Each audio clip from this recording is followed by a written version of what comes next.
You are now listening to the Someone's Favorite Productions podcast network.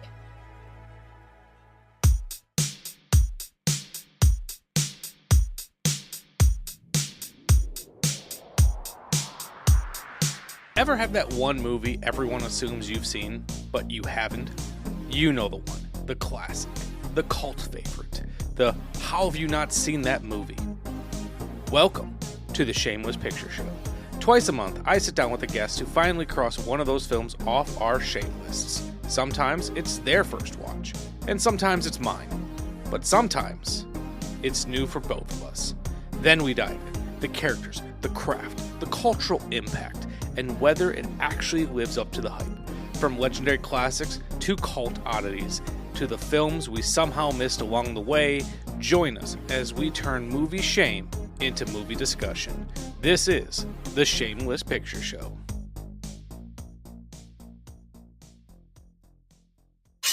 The following podcast will contain spoilers, tangents, hot takes, and excessive foul language. Viewer discretion is advised. Enjoy the show.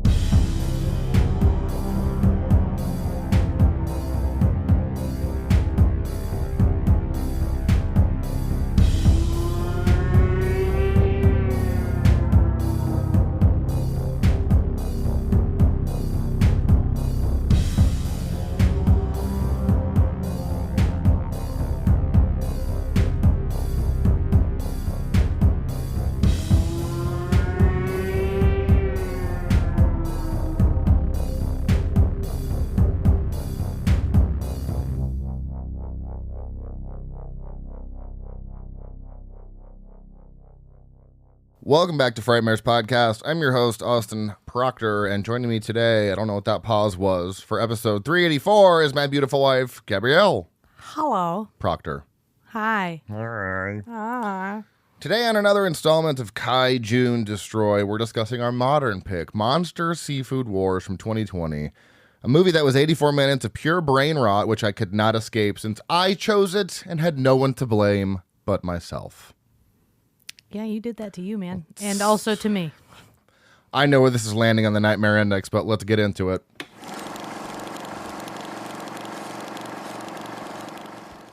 Before we even talk about movies. You know what? I'll save it. I don't care. I'll save it. It's fine. I'm just going to apologize to anyone I made watch this movie. I'm just going to apologize right up front. If you liked it, get it out there. If you like it, then great.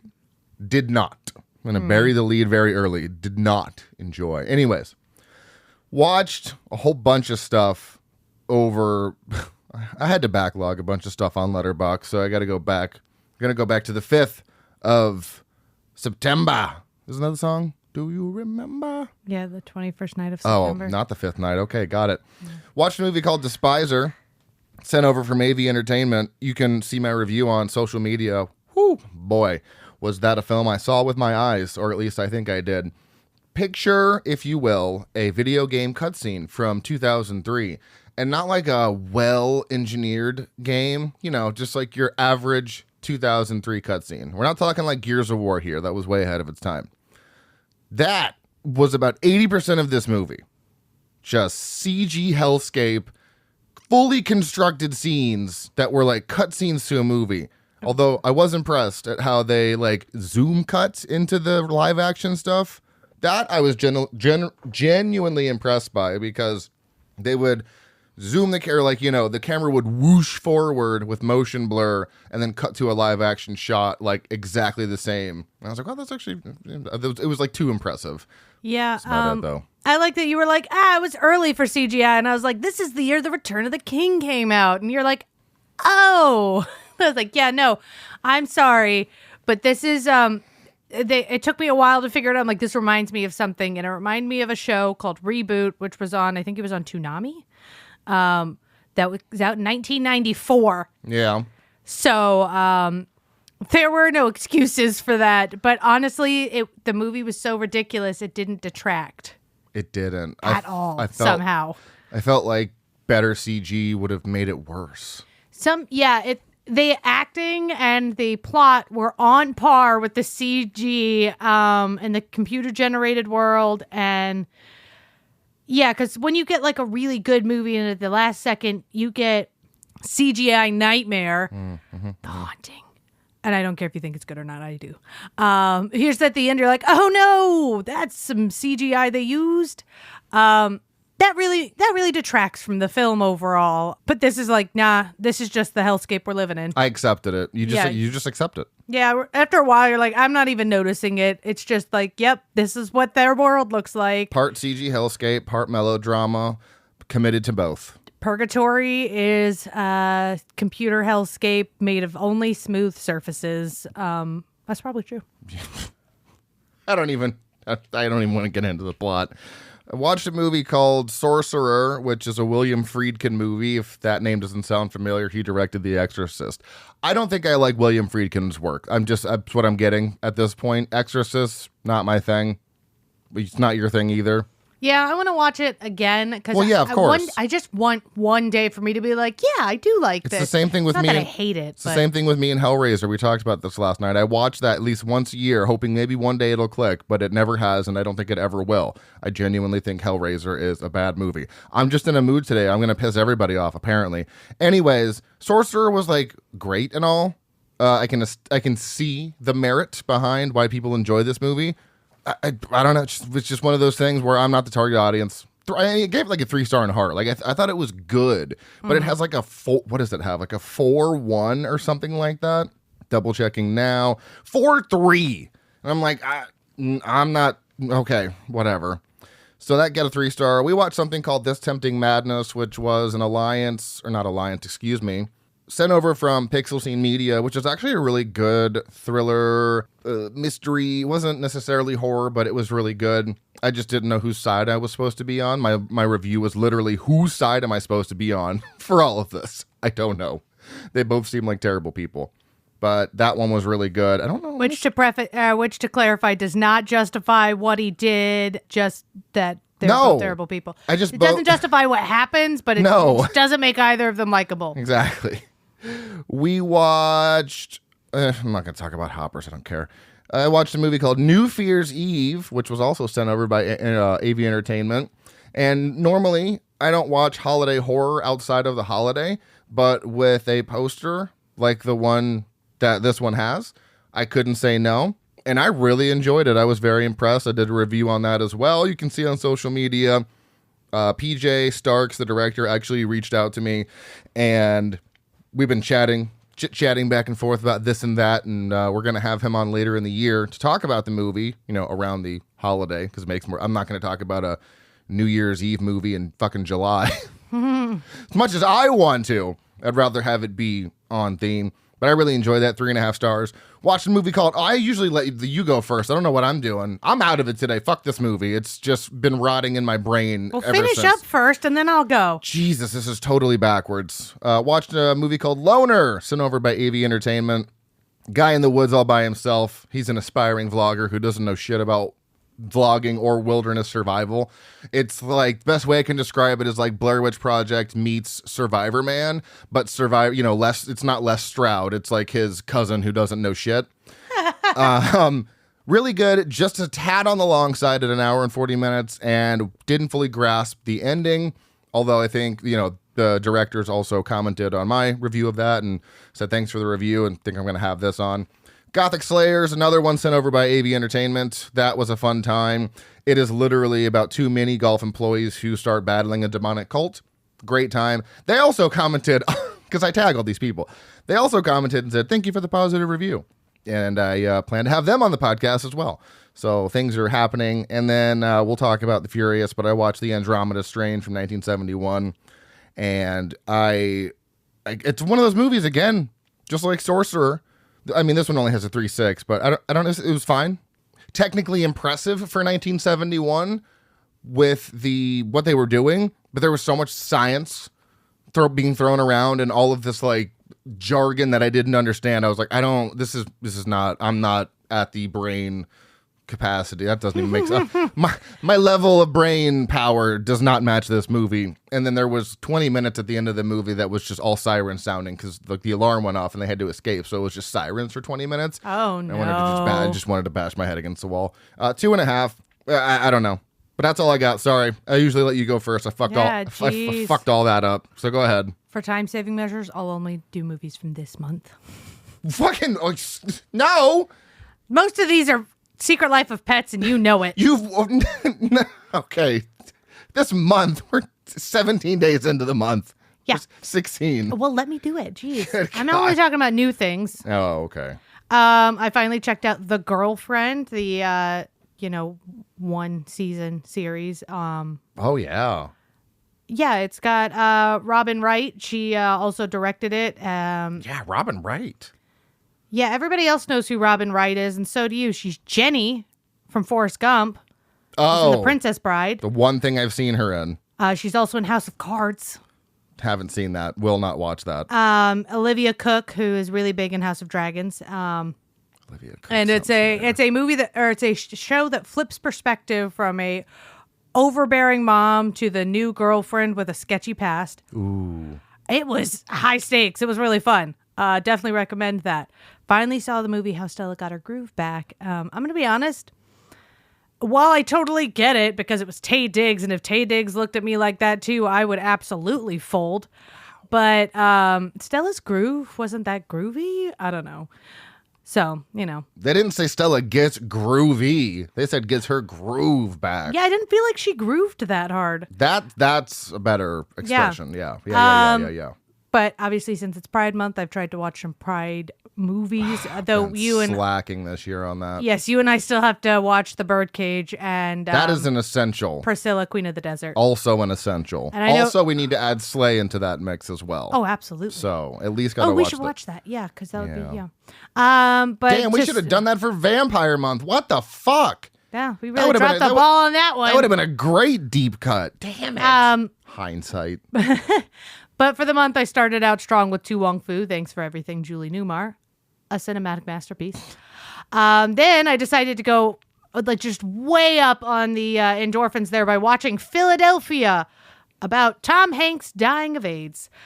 Then to circle back around, I checked out a movie called Pride from 2014 about the real life event of gays and lesbians in the 80s in England, raising money for the striking coal miners and the friendship that was formed between those two very different communities. And the friends we made along the way. That's like the first time I can say that where I'm not making it a joke. Yeah, it was really sweet. If you want a film that's going to just like... Is it going to make me cry? No, I don't think it makes you cry. I think it just makes you feel really happy to see when people from different walks of life can find community and love, even if they have completely different backgrounds. And it was just really nice to watch. That's sweet. Yes. Also watch Do the Right Thing, which would be the polar opposite of that concept. It's more like racial tensions for everybody. It was really good. It was Spike Lee's, like, the film that put him on the map from 1989, and I'm still thinking about it. I've told you multiple times I'm still thinking about it, and I watched that a week ago. Interesting. Yep, and then I also checked out Presumed Innocent, which is a Harrison Ford. It's a crime drama with Raul Julia, who you might know as Gomez from The Addams Family. Oh, yeah, that was pretty good. Very silly, not as silly, however, as Suspect with Cher, also a crime drama where apparently everybody in that film is in a competition to see how many laws they can break and not get caught. Sounds fun. While trying to get an innocent man freed. It was... well, that... Okay. No, it was like, Dennis Quaid's a jury member. He is now also going to take a side gig as a PI because nobody asked him to. He just decided in his spare time he's going to investigate this crime. Why not? Just in case. It was very silly, but it was very fun to watch. Cher's fun to watch in anything. I also watched her in Mermaids again this month. Mermaids. Is that the one with name Daryl Hannah? No, that's Splash. Mermaids has Winona Ryder, Christina Ricci, and Bob Hoskins in it. Hoskins. You might know him. I know the. Who Framed Roger Rabbit? No, not that one. I mean, I'm sure he's in that. Sure, yeah. That guy. Yeah, that guy. He's been in so many things. That he was also guy. in Hook. He's in Brazil. But anyway, that one's still really fun to watch as well. Did you? I Did you say The Furious? I said we would talk about it together. Oh, okay, yeah. So anyway, The Furious. The Furious, the movie that had one showtime when we originally checked, and then during daylight hours. And then the next time I checked, it had like 4. Because people want to see this shit. God damn it! What is wrong with people? What is wrong with theaters? They're like, oh, you can see that at 10 o'clock at night when I'm asleep. Yeah, they had a 12:55, which said, cool, we'll go to that. That was like basically sold out, and then I assume that they saw it was almost sold out, and then added more or something. Must be. People want to see these movies. Stop giving indie and foreign movies 2 time slots at 10 p.m. Stop it. Look at the success of Backrooms and Obsession. Look at that. I hope that changes theaters' perspectives on indie films. I mean, obviously not every indie film is going to do what Obsession did. It has surpassed the Blair Witch Project in money. Nice. No, not nice. That was a 37-20 math time. That thing stood strong. Numbers. It was but it's not going to surpass it in profit rate, like budget to profit ratio, because Blair Witch was like $60,000 and made 68 million, and Obsession's at 275 million. I really hope Curry Barker worked out a great deal with Focus Features, because usually directors will take a percentage of the box office. Yeah. Because he got paid, he got 15 million for the movie, so he already has 15 million. But if he took, usually it's like 1% or 2%. If he happened to just take 2% of the box office earnings, my boy is going to be having fucking $5.5 more million. See, and that's why we can't give Heather 2%. No, not for helping edit. Looking it over. But yeah, The Furious was incredible. I mean, it's the most basic setup plot to an action movie. Think of John Wick, but instead of a dog, it's a girl, and if she doesn't die, she just gets kidnapped. That's your setup. And then everybody's furious. It's not just the main guy. Everybody's mad. Yeah, my review is he, she, we furious. Mine was, what the fuck are these guys made out of? Because seriously, especially the one big, he could have easily been a sumo wrestler. He had that build. Guy was a brick shit house. Like, he was huge. Yeah, he's also a stunt double guy. Oh, I mean, okay. And when we were watching it, we're like, holy crap, because we're pretty sure. I'm like, this looks like everybody's doing their stunts. This is crazy. And it was like, yeah, you know how in action movies, you might get somewhere between 10 to 15 or like 5 to 15 minutes between like action sequences because they're like trying to give you some downtime. And this movie's like, all right, it's been 30 seconds. A minute and 30 seconds. We're going to all start fighting again. You're like, oh, shit, okay. And then when we looked at it afterwards, it's like, yeah, all these guys have been in action movies or stunt guys. It was directed by a stunt guy.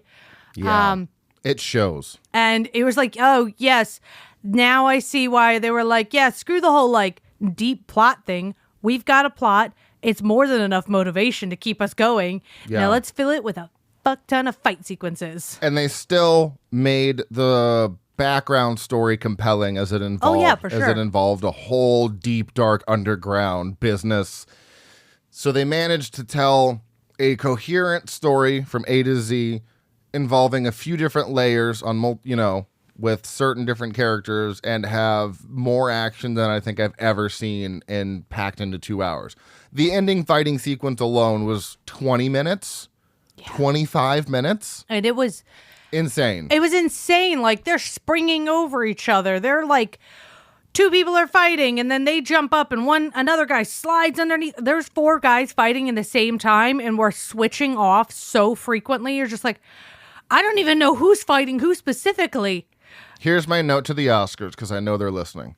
Yes, if this doesn't at least, I mean, it should win. If it doesn't at least get nominated for Best Editing and Best Cinematography, and I'm going to throw Obsession in there, Indy Navarrete getting at least nominated for Best Actress, fucking riot. Because I don't think I have ever seen an action movie with that level of continuity when it came down to fight scenes and switching the camera and stuff. It was insane. I think I caught like 2 instances where I said, well, yeah, that was a little off, but I'd say 98% of the fight sequences, I don't even understand A, how they choreographed all that, B, how they got it on camera, and C, how they did it together to make it coherent. Like 4.5 out of 5. Yeah. No notes. Except for what was the one reason that?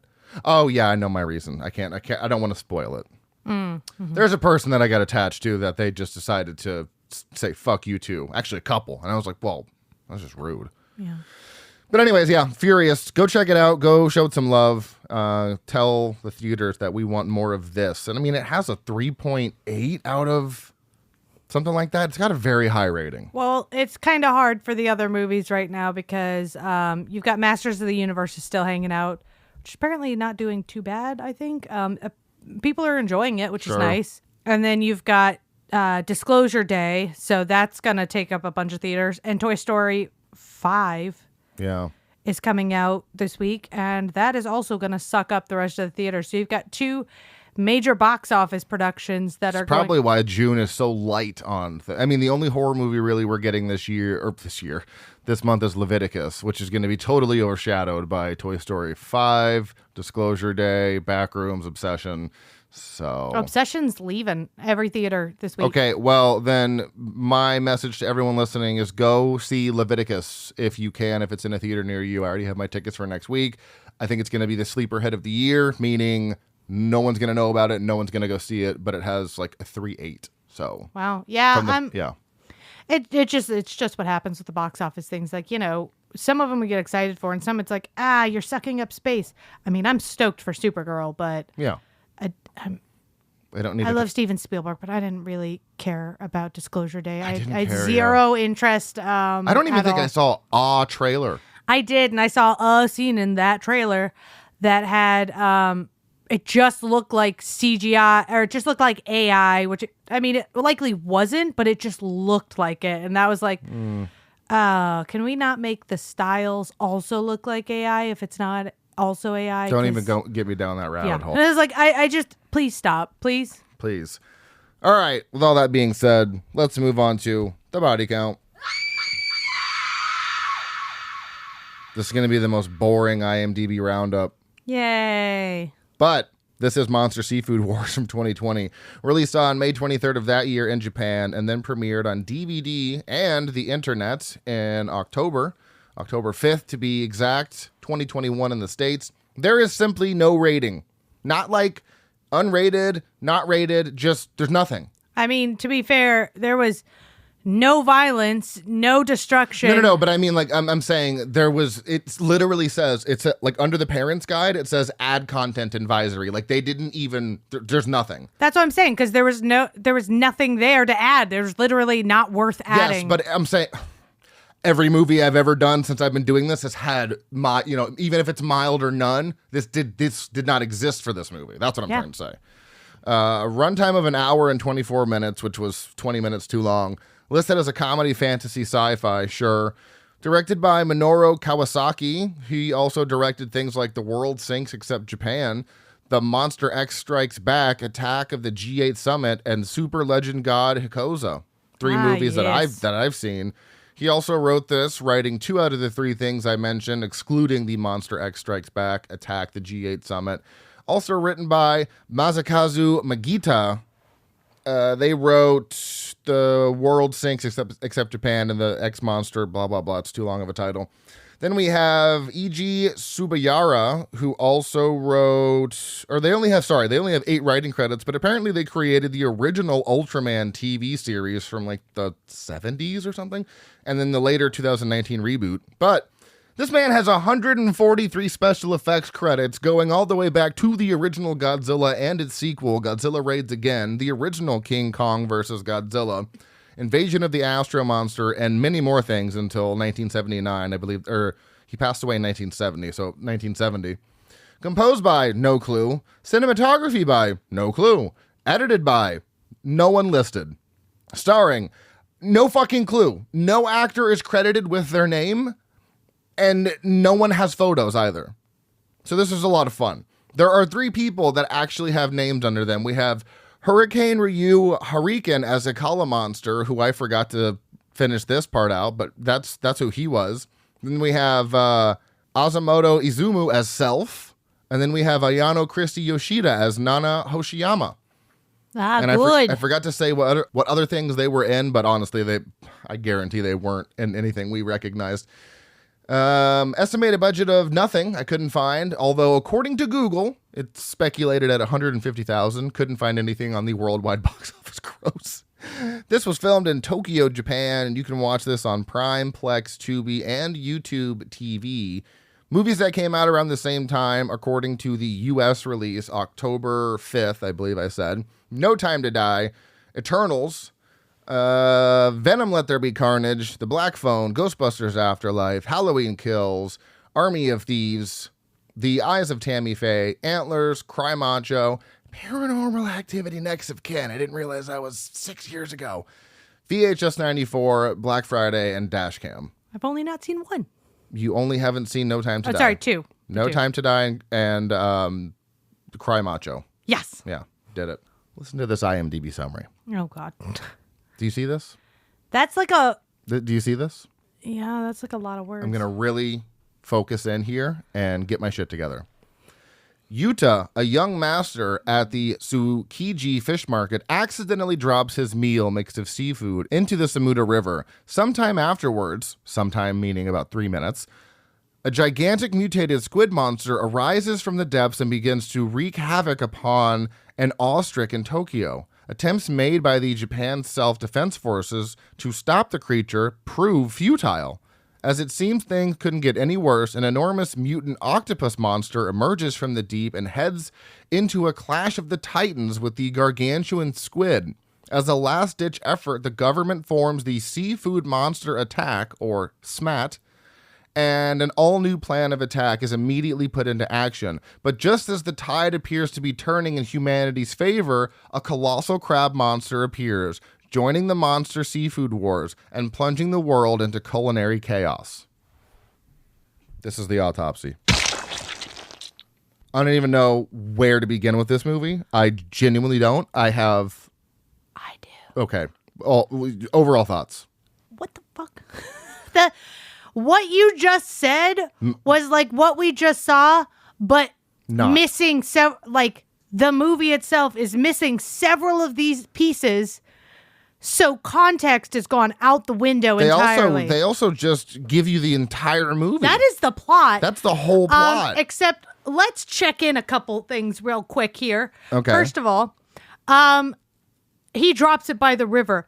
Raise your hand if you saw him drop anything near a river, or was he riding with a basket, the basket fell, and he noticed it was empty? Yeah, he was next to a river. He was going over a bridge, but there was a road on his left, and there was definitely something on his right. But the little thing he was carrying it in fell onto the ground, which he then opened and said, "Oh, someone stole my seafood." It was empty. The box was strapped shut to the bike. There's physically no way for it to have opened on its own. Also didn't look like there was anything like wet seafood that would have been in there. It was a dry, empty box. Bone dry. Now, I will say, when that scene took place, first off, didn't even notice the river. Second, it did look like someone bumped him. However, so I could maybe assume that the bad guy who made them monsters did that to him. Yeah. However, they never say that. It's never established. And also, he'd have to have known where he was anyway. So, as far as we're concerned, the food, which by the way was a squid, an octopus, and a crab, magically blipped out of the wood basket and went into the river without anybody knowing. If they're all dead, how did they get in the river? Exactly. They're all things that were dead. Yep. So, and then they got into the river and then became big and has started attacking. And not to mention, when they get big, which happens several minutes later, movie-wise. Not even minutes. But I have a timeline here. When that happens, he's still trying to pick his bike up and still going, where are they? They are straight up at least 6 blocks away and giant. And you're like, okay, first off, they got big really fast. And second, how did they get that far away and he still hasn't recovered from the fact that he fell over 20 seconds ago. And yeah, the monster started fighting, and then it cuts back to him picking up his bike. And I said, "Oh, so this has happened in 30 seconds. Okay, got it." And for some reason, which I did not get during the plot of this, they do the last ditch effort, and then the tide appears to be turning, except a colossal crab joins. Basic logic tells you if you've got 3 animals and 2 of them have turned into giant monsters, then the third one's probably a giant monster too. That they didn't mention until he appeared, and Utah was like, "Oh, that's the crab I dropped." And they're all like, "What do you mean?"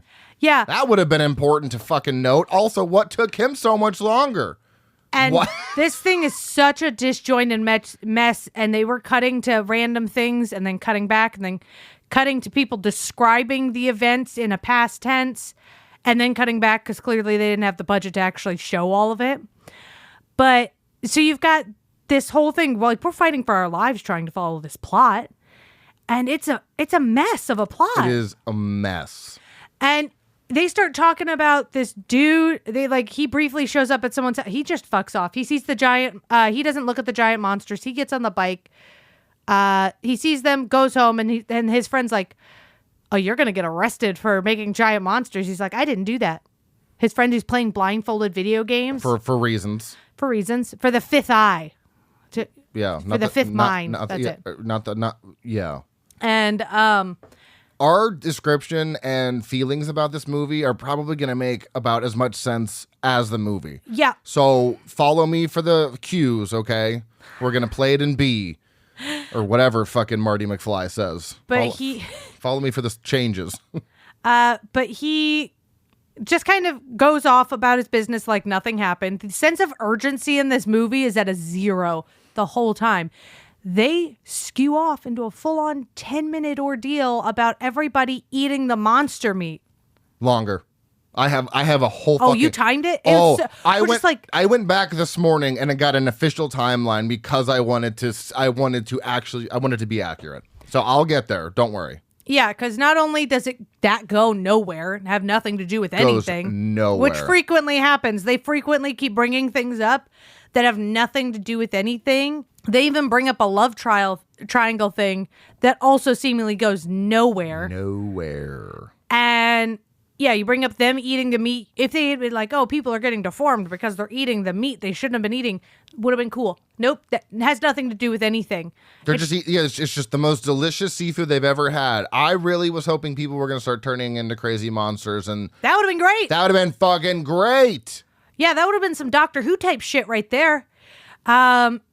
And then at a certain point, once they've defeated everything anyway, and it's like, we churned the National Stadium into a seafood bowl.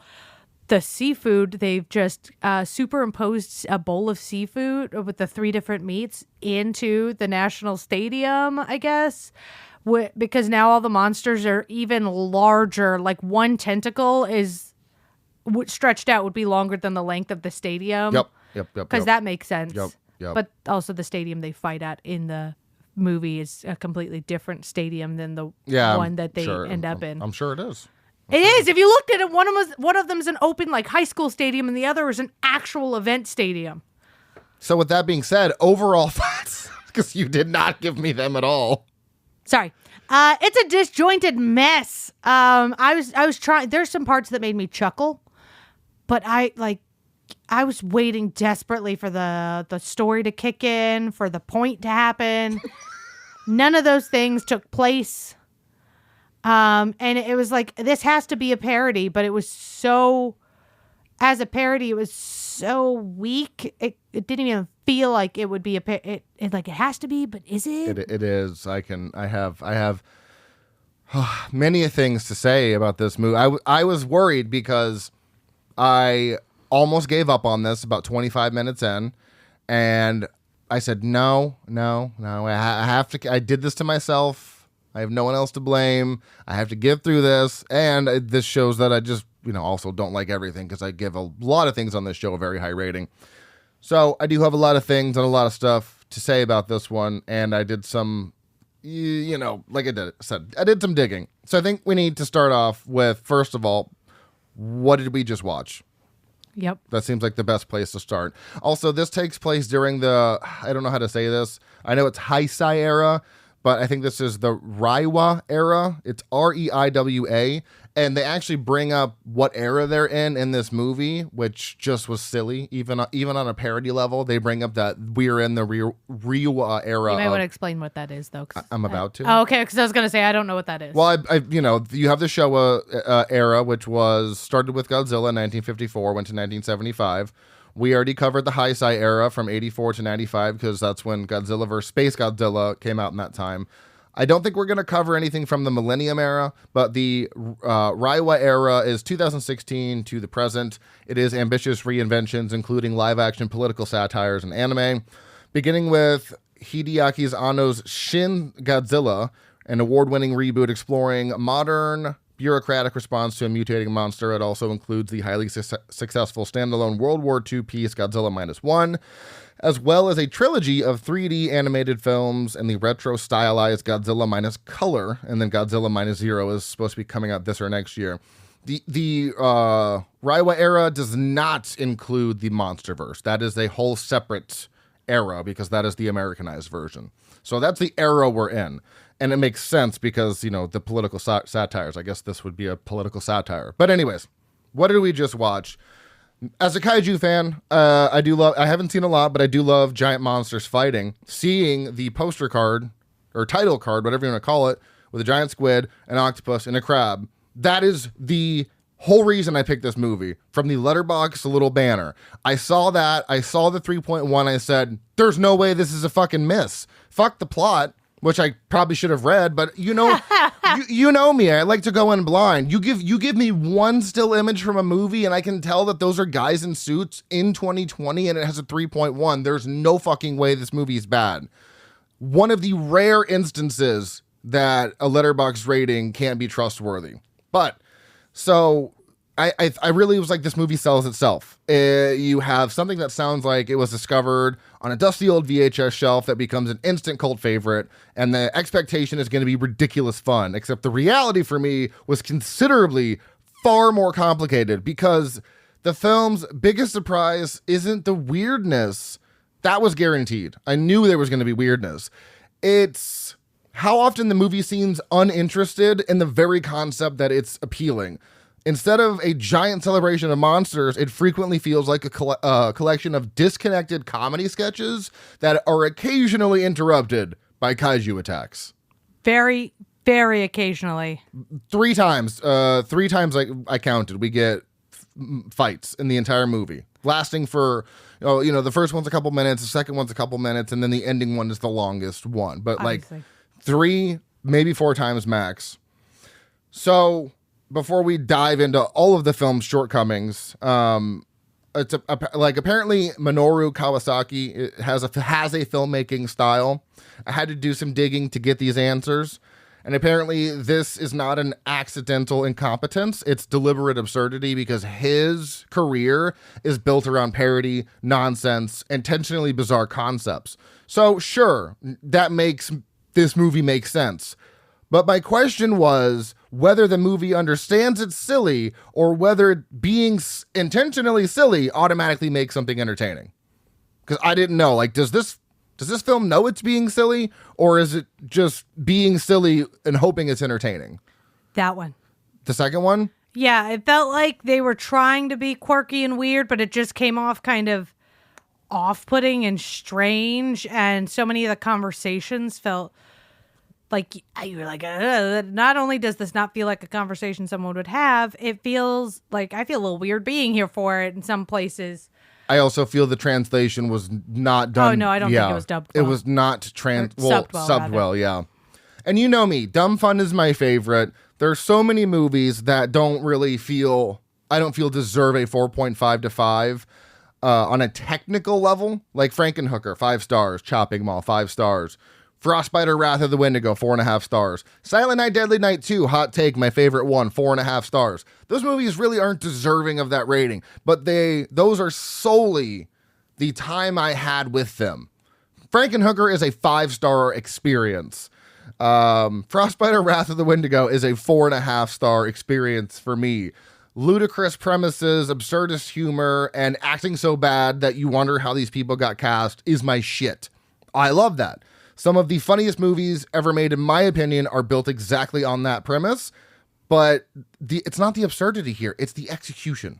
This is executed so poorly. Oh, for sure. It just feels like a mishmash, throwing all of this seafood at the wall and hoping something sticks, but nothing does because it's wet seafood and it all fell to the floor. Yeah, well, that's what you're saying. Like, even this description feels like it has more plot than the actual movie does. Yeah. Like, you don't see anything fall in the river. You're just supposed to assume that happened because they disappeared out of the container. Those could have rolled into traffic for all I know. And again, they were dead. And they were dead. They were dead. But the set sub Z or whatever. Yeah. Don't forget that. The bad guy said, I did it. I made these monsters. So someone did knock him over. So you have to assume that they didn't really fall in the river. He took them. Then within 30 seconds, hauled ass across town and then made them into monsters. I don't think he hauled ass. I just think he put them into an air cannon and shot them across town. Had to. I don't know. Dead squid in a tent. Fucking giant bungee cord. So they got a t-shirt gun. What are those things called? The water balloon guns? Yeah, the catapult. Catapults where you just like, yeet. Did he do that? They were also dead. A slingshot. Slingshot, there sure. Whatever. But I'm having some very funny images in my head right now. But you don't see any of that. No. So you're just kind of desperately trying to follow the plot. And that's why it's disjointed. They are expecting you to know things or understand things. They didn't actually bother showing you. And if you're going to give me all that information via someone relating it as a past tense event while also rambling on about random things, do not expect me to know any of that information. Yeah, I don't know any of the information at all. So this movie for me on paper, I was like, yeah, this is it. But I've come to realize I've just kind of created two different logics that I'm going to refer to them as. So for me, there's a difference between fuck it logic, and that is like when the mall in Chopping Mall gets struck by lightning, all the robots go bad for some reason. Whatever, sure. Like, does that make sense? It fried their system. Yeah. That makes sense. But like, it doesn't at the same time. Like, it doesn't. It really doesn't. So. At least they made a reason. All right, whatever. That was my example, and you just pooped on it, man. Pooped all over it. There's examples of logic where I'll just say, yeah, fuck it, whatever. I accept that. But this movie has fucking how logic. Like in the opening that we've just all talked about. How is this seafood stolen, thrown into a river, and then before he's off his bike, kaiju has appeared? That's not like, yeah, fuck it logic. That is, but wait, how? How did that genuinely happen with dead seafood? And also, by the way, dead seafood we never made eye contact with. He just told us what was in the basket. Right, yeah. So you take away I think the biggest issue is you take away those storytelling elements, like the visual elements and the plot building elements, then you've just got stuff happening. Yeah, that's or as you said, throwing things at the wall and seeing what sticks. Yeah, and in some cases, that is an expression I've used a lot where they're like throwing things at the wall and everything stuck. But no, all of this stuff fell because it's squishy mollusk skin that apparently can warp around bullets. They said that in the movie. Our conventional weapons don't work against mollusks because their fleshy skin or whatever just absorbs the bullets. That's not real life. Well, we have spongy, fleshy skin, and weirdly enough, those bullets fly on through. Right through us. But I mean, look at movies, even like movies that are goofy but more well received, like Shaun of the Dead or What We Do in the Shadows. They both embrace ridiculous concepts, but they continuously build jokes. They escalate the situations, and the delivery pays off. This, again, is a hodgepodge of fucking nonsense with 17 storylines that don't go fucking anywhere. Well, and not to mention, it feels the scale of what's happening and the supposed danger feels so disjointed from the level of reaction from everybody, because they only seem to be reacting in the fight scenes, and then the rest of the time everyone's just kind of kind of fucks off to do whatever with their time. Right. But at the same time, it's like, oh, these are massive threats. We have to defeat them at all costs. We have Smat. 2 20-year-olds who are in a pissing contest the entire time, and then 5 grown men and 1 girl. That's it.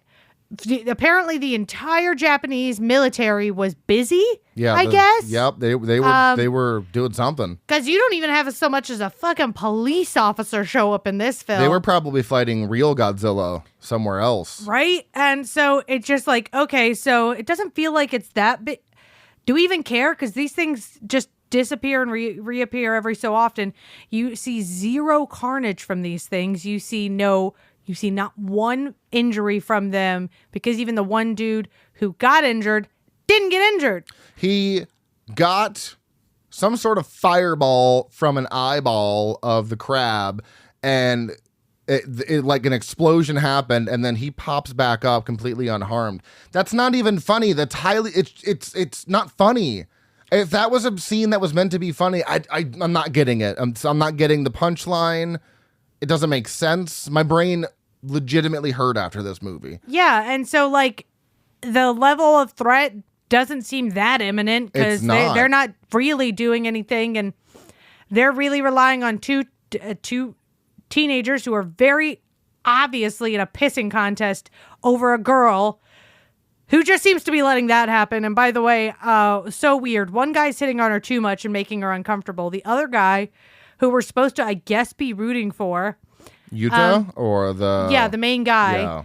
Yeah. He seems totally indifferent to the whole situation. He has dreams, but he only kind of seems to care about those. And he spends half the time insulting her. But like, yeah, she should like that. If you eat any more food, you'd be fat. What? Like the way I would have punched him in the face. Like okay, Napoleon Dynamite, try that again, because like your fucking lip, is that good? No, it's like he was trying to pull a Napoleon Dynamite, but not nearly as funny or charming. Because he was like, do you think you're drinking 2% because you're fat? Is that because you think you're fat? Because you're not. You could be drinking whole if you wanted to. I love that. Well, see, that is a joke where it comes off as an abrupt insult, but he's trying to say something nice. Right. And unintentionally phrases it in a way that it's like, what? Okay, bye. He's literally saying you're not fat. Yeah, you can drink whole percent. Yeah, in the worst phrasing ever. Yeah. Whereas this guy's just like, if you keep eating, you'll get fat. Okay. Which, I mean, in all fairness, though, because, we've been, I don't know if you've talked about it in here, but me and your daughter have been rewatching Sailor Moon. She's watching it for the first time.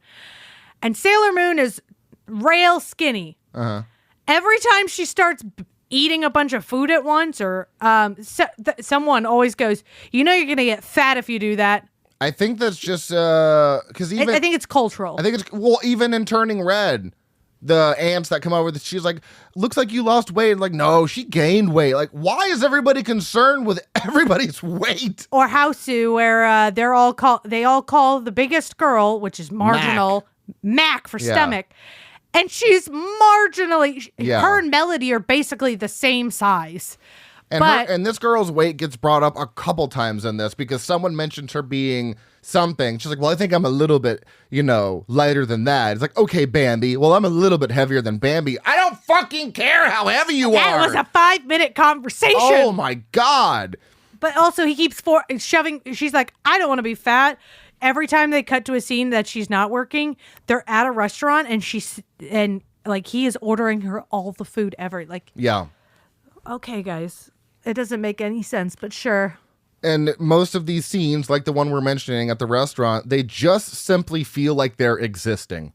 It's like they were constantly trying to out-weird themselves, but never stuck to a bit long enough for it to be funny. Yeah. That's my issue.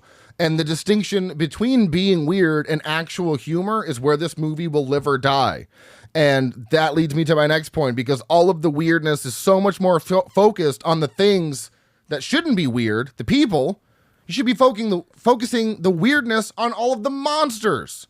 I mean, we got a miniature set, an actual miniature set, guys in suits, and nothing got destroyed. Nary a building. I mean, maybe one, I think. He was walking through. One swings his arm down, and I thought hit a corner of a building. Yeah, it like nicked it. It's like the monsters feel so secondary to this movie, which is strange to say about a movie called Monster Seafood Wars. And like the early Godzilla films, we did the original. They used restraint, and you'd get a glimpse here, a brief there, and then a full reveal by the time the ending, chaotic showdowns happen. But in this movie, restraint is out the window, because 3 minutes and 32 seconds into this movie, during the title sequence, they are showing us events of the movie that have not happened yet, where monsters are fighting. Terrible idea. I haven't even seen this scene in the movie, and you're showing it to me in clips of the title sequence. 5 minutes and 36 seconds, we get the monsters jumping out of the water and fighting. And we do not see them again until 30 minutes and 21 seconds, where a lot of that first fight scene was reused footage that was mirrored. Yep. Remember, I was like, that's the same shot, but flipped around. I think it was really funny, though, that most of their fighting, one of the things that made me chuckle was both of these things have abnormally long arms. Okay, that makes sense. That's a squid and an octopus. But what it clearly is that they have arms in there, and then these things go a few feet past the arms. So they're just kind of swinging them like in a lasso motion at each other. And in their outfits, you could also see where the head ends. You could see the shorts for the legs, and the crab was just a man in a costume squatting.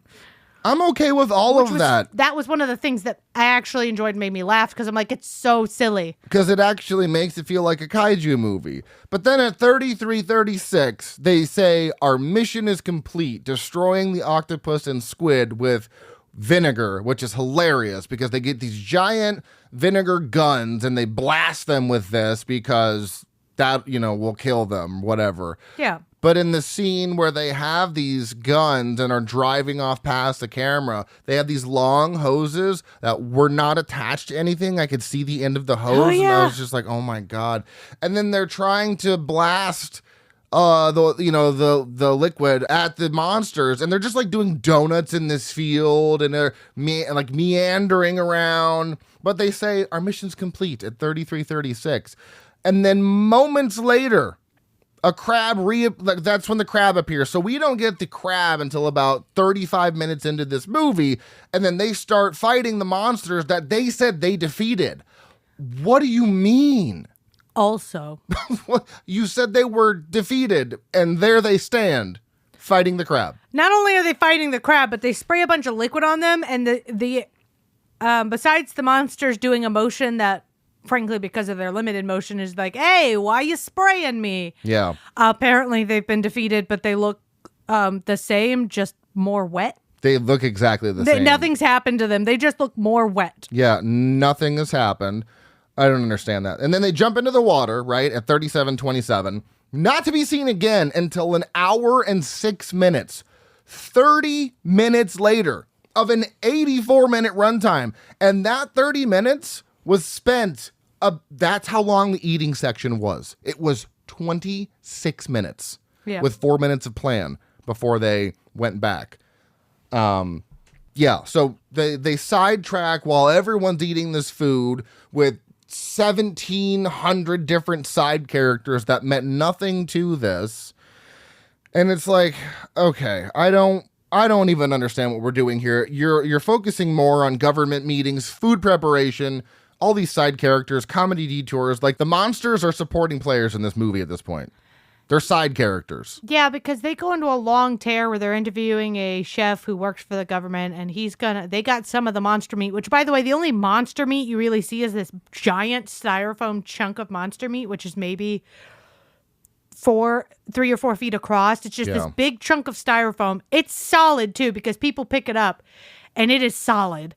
That's the only chunk you see, except then they go on a just insanely long thing about how he was told to make food with the meat to see if it was edible. What in the name of science makes you think you should eat the giant monster? And then he makes 8 different dishes. Then you spend several minutes with every one of the SMAT team eating their individual different dishes one at a time and individually thinking, they don't say this shit out loud, Nope. internal monologues for every single one of them, what they think of the dish. And then you cut to somehow this meat has gotten out to the public to the point where people are black market selling this meat at random restaurants where they can top secret get that food. Again, we've only seen 1 4-foot chunk, and this shit is, they're playing this shit up like it's the next KFC in Japan, which if you know anything about KFC in Japan, it's a big ass deal there. Big deal. Yeah. It's massive. That is their Christmas dinner. It's a whole thing. But it's just like, okay, but we saw 1 chunk of meat. So how much meat fell off of these things? And also, how is everyone getting it? Yeah, they didn't explain. I didn't understand that either. They didn't put in the context. They didn't show anything. They didn't tell anything to get us from point A to point B. They just slapped you into point B and went, look at all these people eating the monster meat. What? And hold that thought because I'm going into that segment right now. So real quick tangent before I jump back to the whole eating the monsters part. So if you're doing a parody, you need to understand what makes the original work. 2 examples here. Galaxy Quest succeeds because it genuinely loves Star Trek. Shaun of the Dead succeeds because it genuinely loves horror movies. Does this movie actually love kaiju movies, or is it mostly interested in poking fun at them? I don't think this was made by a person who legitimately enjoys kaiju films, although we have the one writer who did special effects for them. So it's like, I don't understand. I don't get it. Feels like they missed the point of kaiju movies or missed what's in them and really focused on, isn't all the side crap annoying and tedious? Let's make it more longer and more tediouser. Well, because there's moments where it feels less like a tribute and more like a prolonged joke. And the prolonged joke that I'm talking about is the whole eating thing. Yeah. Because I think buried beneath that nonsense is actually a clever satirical concept because humanity discovers that these monsters are edible. So disaster becomes commerce immediately. The apocalypse becomes a product. That's funny.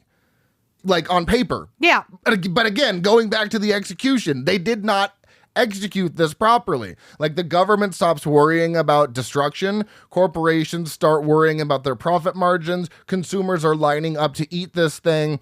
It's a sharp observation of how quickly society commercializes catastrophe. It really is. Yeah, but at the same time, it feels so weird because if they had that where every, consumers are consuming like crazy, okay. First off, we need way shorter, way less. It was about more montagey. Yeah, more montagey and not less individual scenes. Not almost half the movie. But if they had done that, and then the people in SMAT are not eating it, they are saying, "What the hell is everyone doing? Why are they eating this? Why are they so excited about this? We're still in danger." That commentary would have made sense. But the fact that the guys who are there to defeat the monsters are the first ones chowing down. Right. They're talking about how delicious they smell with the vinegar on them. Yep. And then they're going out to the same restaurants. They're just feeding into it too. It's just like, okay, so what's the joke we're making? Because it just kind of seems like everybody's chill with this. And oh shit, right, we have to kill these monsters while we're at it. Yeah, again, the movie gets distracted with how delicious these monsters are that they forget that they have to kill them. And again, I do feel like there is great comedy hidden inside that premise. It's just they never fully commit to exploring it. Every time it seems ready to say something meaningful, it gets distracted by another random gag. Yeah, exactly. But let's talk about the one thing that they did nail, okay? Because this, I always find the good in the movies, even if I absolutely can't stand them. I feel like they did nail classic kaiju films in the very, very small segments that they were utilized in. Practical effects, miniature works, creature suits, all of it. For seeing that in 2020, seeing that be done in 2020 was refreshing because everything after, Godzilla 1998 is just basically all CG. Yeah. So seeing guys in giant costumes is really cool because by 2020, we've all become accustomed to CG, and there's something comforting about watching a guy in a giant rubber monster suit stomp around monster cities. And the designs themselves were excellent. I loved the crab, all of them, the octopus, the squid. They all had this very bright, vibrant look to them.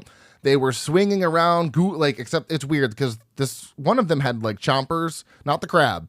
I think it was the octopus that had claws. Claws, and I'm like, octopus don't have claws. I don't think, to my knowledge. I don't know much about octopi though, so I don't know. There's a thing about that, but don't ask me what it is. Yeah, it evokes an era when these films felt handmade.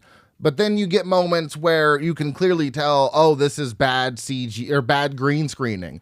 Some of the green screening in this looked worse than the superimposition in the original Godzilla from 1954. I was like, wow, that looks really bad. Mainly when the squid and the octopus are fighting and that building's on fire for some reason and the trucks are going towards them. I was like, that looks bad.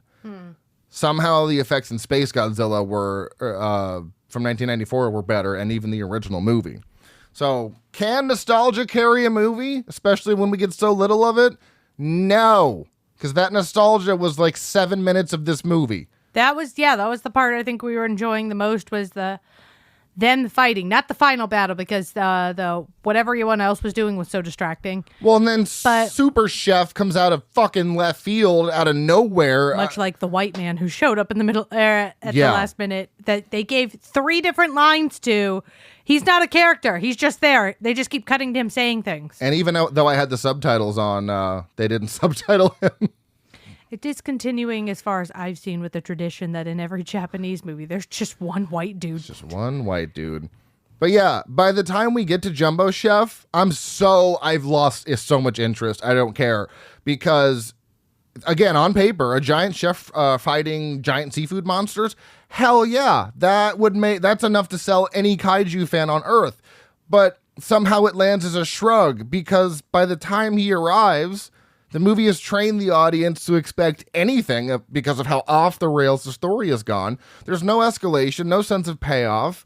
We're not building towards anything. And for me, instead of feeling like a climax, Jumbo Cook feels like one more random item added to an already overflowing menu. I'm like, I don't even care that this is happening. Well, and it didn't even make sense realistically, because you do see him briefly earlier in the movie, but his head's poking out of a building. Yeah. It's never mentioned that he's a robot, and somehow this corner building can split open for him to exit. That doesn't get explained at all. And then this kid who's sitting in his room playing video games also made a giant robot, and then he randomly says, oh, he's running out of gas. Does he run on fuel specifically, or okay? They just were like, oh no, he's dying, so we got to finish it quick. Is he? I don't know. And also, when did you build him? You're straight up sitting in your room playing Street Fighter, because he was definitely playing Street Fighter. And then you also have a giant robot that's sitting in the middle of town. That could have been helping this entire goddamn time, that you waited until no sense of urgency in this. And he appears later in the movie, and he appears one time in the beginning. They have a 20-minute fucking dialogue, I swear. And then later he shows up to the love interest from Utah, and I'm like, who's this guy? And you were like, that's the guy from the beginning. I'm like, the guy I haven't seen in an hour? I forgot about his existence. Yep, he came back for once to tell her that Utah liked her, because based on literally everything he does the entire movie, it's really easy to not know that. Yeah. And also, he comes back at the end and is like, all right, put my blindfold on. I'm going to get my giant fighting robot. What? Okay. And then someone also hacked into the sprinklers in the stadium. And the robot. Which makes no sense at all. That's not how the sprinklers work. I don't even understand. How do you hack into sprinklers? That's what? I don't know, man. The idea here is not the problem. The setup is the execution. The setup, execution, all of it. A giant mecha chef should be legendary, and this made it feel routine. I was like, yep. There was no excitement when he just shot out of there, because I'm like, this This is what we've been building to? A chef that has been here the entire time that could have stopped all of this in 5 minutes because he kills all of them pretty quickly with his spin move up to the fucking sky, spin move down, all dead. Where were you when these things first came? It's just, oh my God. Yeah, that's what makes it make little to no sense. Because if you could do it that fast, then why didn't they do that? And nobody seemed to be that particularly worried about these monsters except during the 3 fights. Other than that, they didn't give a shit. And we have to say that there's this thing called Set-Tap Z that Yuta made. He's some prodigy. Mostly invented. Which takes something and shrinks it down and then exponentially makes it bigger. It's science. There was the graphic happening in the background when the scientist was explaining it. I'm like, yeah, whatever's happening there is what happened with these creatures. Sure. The molecules, man. The molecules. But like when that guy at the beginning was like, oh, you're definitely going to get arrested. Bitch, how? How does anybody know this is his fault? It doesn't make any sense. Nothing is connected in this movie. Nope. No. So who does this movie appeal to? Honestly, I don't know. It has a 3.1 out of 5 on Letterboxd. How it got there, I'll never know. So, if you're a fan of Japanese absurdist comedy, this might be for you. If for some reason you are a tokusatsu completionist, people who like cult oddities, viewers that appreciate just creative weirdness, or someone looking for a what are we watching movie night. That was my question, but not in a good way. Sometimes I'm like, what is this movie? But every five minutes I'm like, actually, what is going on in this movie? Look, nothing makes sense. Time Cop has a 2.9. Okay. I watched it. It's heavily ridiculed for being ridiculous. The time travel is goofy. The story is goofy. I would watch that 100 times over before I watched this one again because I could follow that plot, and that plot has crazy overlapping time travel in it. I would watch The Strangers Part 2 over this. Damn. 100 times. Because at least something's happening there. Sure, it's terrible. That got a 1 star from me, but I'd rather watch that. I was going to say I'd rather watch Dracula at the 3000, but honestly, I'd rather read a book. Let's just change that I'd like entirely. to do something else entirely. So who this is not going to work for? Me, because I am a traditional Godzilla fan seeking monster action. People who enjoy coherent storytelling. People who enjoy sharp satire, not whatever mollusk skin satire this was. Anyone hoping the title accurately represents the amount of kaiju mayhem, and people who need jokes to have punchlines rather than simply existing. Some viewers might discover this as a hidden treasure. Others will discover that it is 84 minutes of brain rot, worse than Skibbity Toilet or whatever the fuck that kid is, whatever that thing is. Yeah. Final verdict here. Not every bizarre movie is a Hausu. Not every ridiculous premise is a toxic Avenger. This is just a strange movie. It's just a strange movie being strange, and that's where this movie lands. It's not a hidden masterpiece. It's not a misunderstood gem. It is a frustrating movie to watch because nothing is making sense. There is no premise, and everything in this is random chaos. It was one of the most frustrating movies I've ever watched. Yep. Hands down. So that's all I have. I don't even want to think about this movie anymore. That's fair. And I'm trying not to I know it probably just sounds like this is an overwhelmingly negative review, and I'm really not trying to tear this movie apart, but when you have a movie that literally makes no sense and it's intentional, that's a problem. Frankenhooker doesn't make sense. It's a silly movie. Chopping Mall is a ridiculous premise. I've seen movies where it's just a series of things happening and had a great time. This was not one. Those are the only two that came to mind. There's another movie called Auntie Lee's Meat Pies, which is literally almost the same plot of Motel Hell, but it's campy. This is not campy. Dude, UHF is a movie that has a minor plot point about saving a small TV station that Weird Al inherits. Yeah, and it is heavily parodying movies and commercials and music videos and stuff to showcase his parody.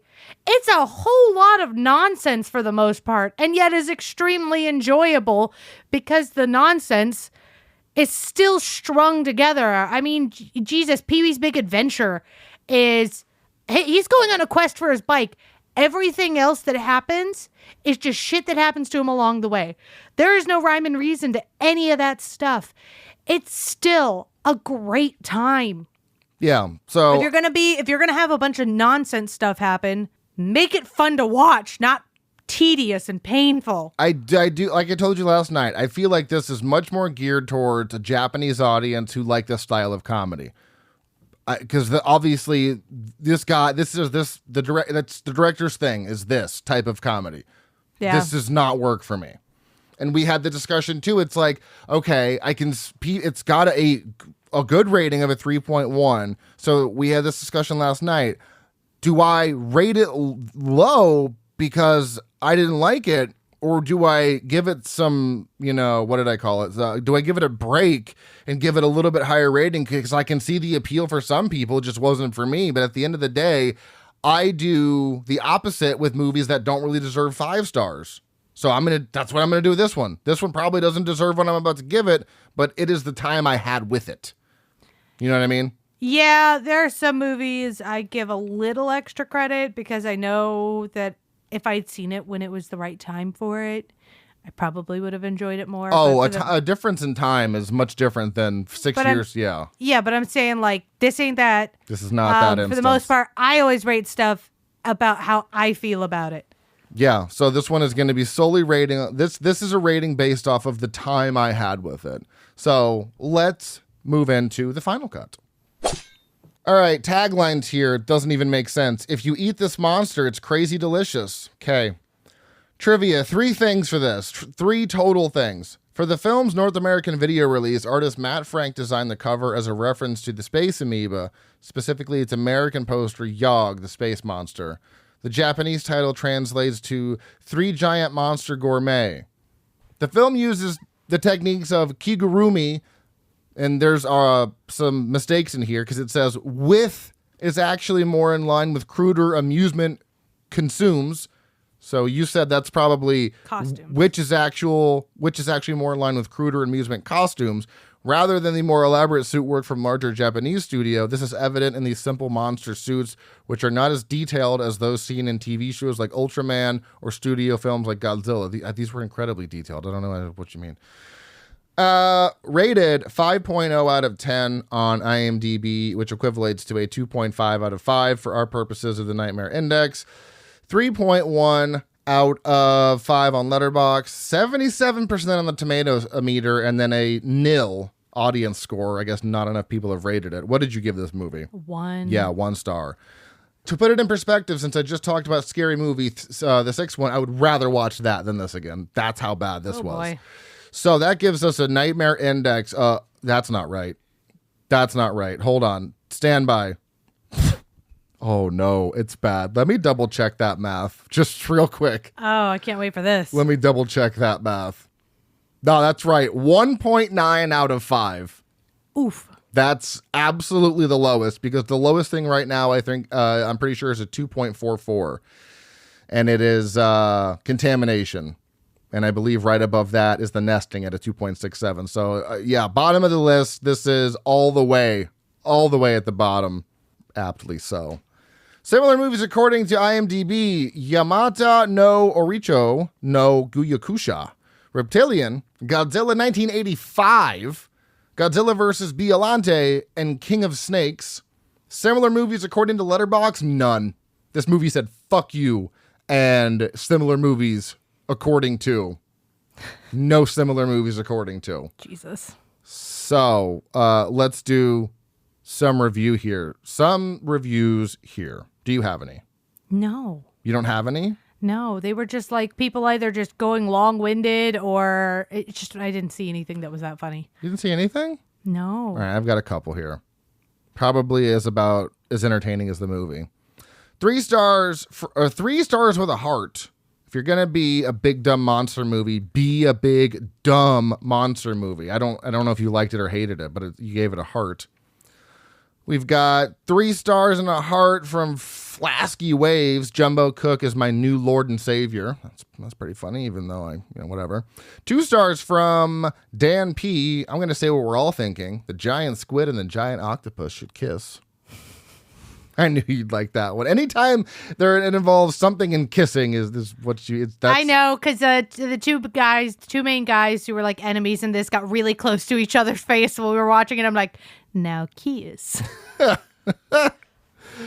And where'd it go? I just had it. It was... Oh, hold on. 1 star from Lucas. I was awake the whole time, trust me. So were we. This is a movie that I am actively still trying to delete from my brain. Man, I'm so sorry again. If anyone watched this for this podcast, Kaiju Month was going so great until this came into the middle of everything and royally fucked this month up. Should have just done Godzilla -1. That's on me. Lesson learned. Lesson learned. Yep. You live and you learn, and we should have just done Godzilla -1, but we're recording this Tuesday. It is releasing tomorrow. Didn't have time to watch a 2-hour and 10-minute movie.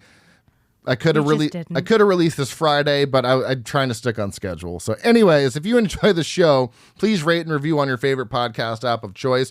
I'm going to call out the person who gave me a 3-star rating on Apple Podcasts. Why? Can you at least leave me a review explaining why? I'm not even mad that you gave me a 3-star.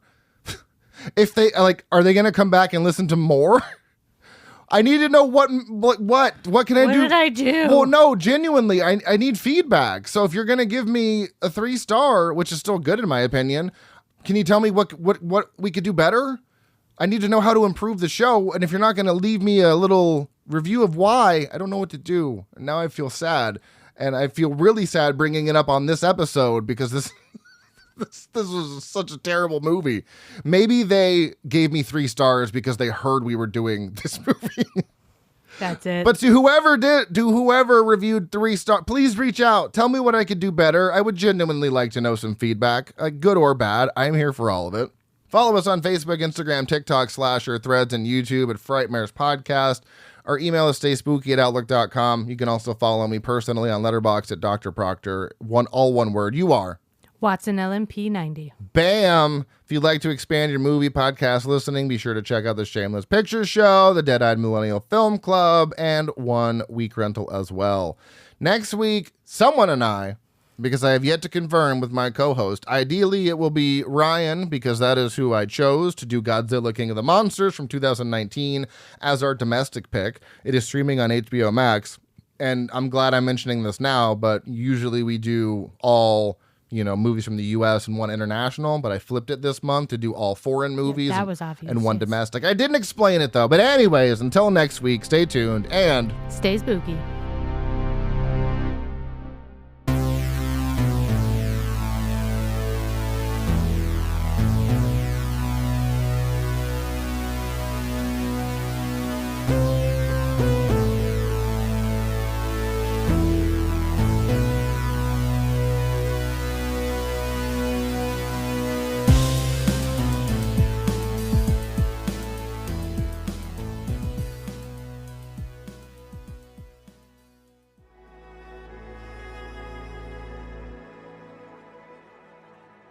Thank you for listening.